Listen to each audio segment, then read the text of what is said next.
Hi friends and welcome to Nutties Blog. നാരങ്ങ വെള്ളം ഇഷ്ടമില്ലാത്ത ആരാലേ? അപ്പൊ നമുക്ക് ഇന്നൊരു ലെമൺ സ്ക്വാഷ് ട്രൈ ചെയ്താലോ? അപ്പൊ കാണാം. ലെമൺ സ്ക്വാഷിനായിട്ട് നമുക്ക് രണ്ട് സാധനം ആവശ്യമുള്ളൂ. എന്താണ്? നാരങ്ങയും പഞ്ചസാരയും അല്ലേ? ഇവിടെ ഞാൻ 500 gram ഷുഗർ ആണ് എടുത്തത്. അതായത് 1/2 കിലോ പഞ്ചസാര എടുത്തിട്ടുണ്ട്. പിന്നെ അതേപോലെ 20 നാരങ്ങയാണ് എടുത്തത്. അപ്പോൾ 20 നാരങ്ങയ്ക്ക് എത്ര ജ്യൂസ് കിട്ടും നോക്കാം. അപ്പോൾ അത് നാരങ്ങ നീരെടുത്തപ്പോൾ നമുക്ക് 1 ഗ്ലാസോളാണ് ഉണ്ടായിരുന്നത്. ഈ ഗ്ലാസ് 200 ml ആണ്. അപ്പോൾ 200 ml ഫുള്ളായിട്ട് കിട്ടിയിട്ടില്ല, കുറച്ച് കുറവുണ്ട്. അത്രയും നാരങ്ങ ജ്യൂസ് കിട്ടി. ഇനി നമുക്ക് ആദ്യം തന്നെ ഒരു പാൻ എടുത്തിട്ട് അതിലേക്ക് പഞ്ചസാര ആഡ് ചെയ്ത് കൊടുക്കാം. ഇനി ഈ പഞ്ചസാരയ്ക്ക് ആവശ്യമായ വെള്ളം ആഡ് ചെയ്യുക. ഇവിടെ 300 ml വെള്ളമാണ് ഒഴിച്ചിട്ടുള്ളത്. അപ്പോൾ ഏകദേശം ഫുൾ എമൗണ്ട് 300 ml വെള്ളവും നമ്മൾ എടുത്തു വെച്ച ആ നാരങ്ങ ജ്യൂസ് ഒരു 200 ml ഇല്ല. അപ്പോൾ 500 ml സ്ക്വാഷ് നമുക്ക് കിട്ടും. ഇനി നമുക്ക് ഈ ഒരു ഷുഗർ സിറപ്പ് ഒന്ന് ചൂടാക്കി ഒന്ന് തിളപ്പിച്ചെടുക്കാം. അപ്പോൾ ഷുഗർ സിറപ്പൊക്കെ ഒന്ന് തിളച്ച് വരുന്നുണ്ട്. ഇതുപോലെ നമ്മൾ സമയം കിട്ടുമ്പോഴൊക്കെ സ്ക്വാഷൊക്കെ ആക്കി വെക്കുകയാണെങ്കിൽ വളരെ എളുപ്പമല്ലേ? പെട്ടെന്ന് തന്നെ ഒരു ഗ്ലാസ് വെള്ളം കുറച്ച് ഐസൊക്കെ ആഡ് ചെയ്തിട്ട് ഒരു സ്പൂണോളം സ്ക്വാഷും കൂടി ആഡ് ചെയ്താൽ ഇൻസ്റ്റന്റ് ആയിട്ട് നമുക്ക് നാരങ്ങ വെള്ളം ആയില്ലേ? അപ്പം എല്ലാവരും ട്രൈ ചെയ്യണം. ഇനി നമുക്ക് അതിലേക്ക് ഒരല്പം പാൽ ഒഴിച്ചു കൊടുക്കാം. 1 സ്പൂണോളം പാല്.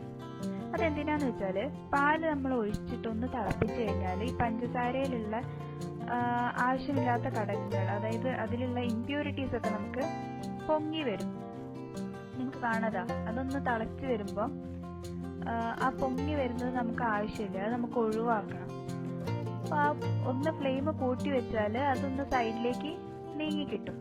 നമുക്ക് ആ സൈഡിൽ നിന്ന് അതൊരു സ്പൂൺ വെച്ചിട്ട് മാറ്റാവുന്നതേ ഉള്ളൂ. അപ്പോൾ അങ്ങനെ സൈഡിൽ നിന്ന് അതൊക്കെ നമുക്ക് ഒഴിവാക്കാം. എന്നാൽ നമ്മളെ സ്ക്വാഷ് കുറേ കാലം കേടുകൂടാതെ നിലനിൽക്കും. നമ്മൾ വേറെ പ്രിസർവേറ്റീവ്സ് ഒന്നും ഇതിൽ ചേർക്കുന്നില്ല. അപ്പോൾ അതുകൊണ്ട് കുറച്ച് കാലം അധികം കാലം നിൽക്കാൻ വേണ്ടിയിട്ട് നമുക്ക് അതൊക്കെ ഒന്ന് മാറ്റിയെടുക്കാം. ഇനി നമുക്ക് കുറച്ചും കൂടി അതിൽ പൊടിയൊക്കെ ഉണ്ട്. നല്ല ക്ലിയർ ആയിട്ട് ലിക്വിഡ് കിട്ടിയിട്ടുണ്ടെങ്കിലും കുറച്ച് പൊടിയൊക്കെ ഉണ്ട്. അത് നമുക്ക് ലാസ്റ്റ് ഒന്ന് അരിച്ചെടുത്താൽ മതി.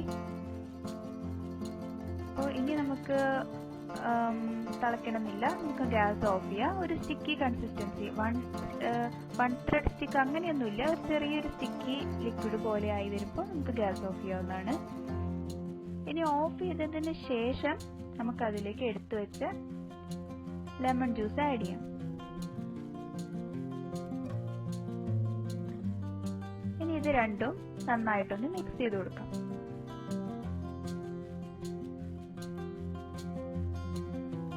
അപ്പൊ ഇത്രയേ ഉള്ളൂ. വളരെ എളുപ്പത്തിൽ നമ്മൾ ലെമൺ സ്ക്വാഷ് റെഡിയാക്കിയിട്ടുണ്ട്. ഇനി ഇത് നമുക്കൊരു ജാറിലേക്ക് മാറ്റിയിട്ട് ഫ്രിഡ്ജിൽ സ്റ്റോർ ചെയ്യാവുന്നതാണ്.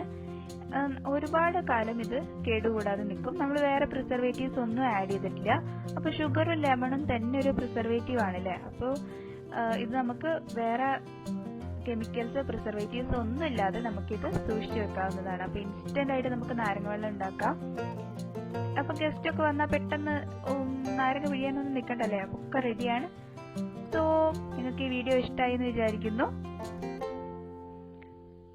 ചാനൽ ആദ്യമായിട്ട് കാണുകയാണെങ്കിൽ സബ്സ്ക്രൈബ് ചെയ്യണം. അതുപോലെ വീഡിയോ ഇഷ്ടമായാൽ ലൈക്ക് ചെയ്യണം. So see you in the next video. By.